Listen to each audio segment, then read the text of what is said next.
সকালবেলা যখন সূর্য উঠে, সূর্যের আলোটা যখন জানলা দিয়ে ঘরে ঢুকে, তখন ওই সূর্যের আলোর ভিতরে ভালো করে তাকালে দেখা যায় ছোট্ট ছোট্ট ধূলিকণা। দেখছেন?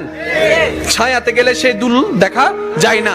এগুলা হচ্ছে সেই দুল যেগুলা মানবের সামান্য চোখকে, সাধারণ চোখকে দেখা যায় না। এখানেও কিন্তু অনেক দুল আছে, অনেক দুল আছে। অনুবীক্ষণ যন্ত্র আনলে হয়তো দেখা যাবে। এখন একটু খেয়াল করে দেখুন, আপনার রাস্তার দুল, এখানের দুল, ঘরের দুল, পরিবেশের দুল যাচ্ছে। আপনি নাককে সেভ করলেন মাস্ক দিয়ে, চোখ তো খোলা আছে, চোখ তো খোলা আছে, চোখ তো খোলা আছে, চোখ তো খোলা আছে, চোখ তো খোলা আছে। এখন এই সারাটা জীবন যার বয়স যতটুকু, এতটুকুলা ধুল যদি চোখের মধ্যে থাকতো, চোখ তো অন্ধ হয়ে যাওয়ার কথা ছিল, অন্ধ হয়ে যাওয়ার কথা ছিল।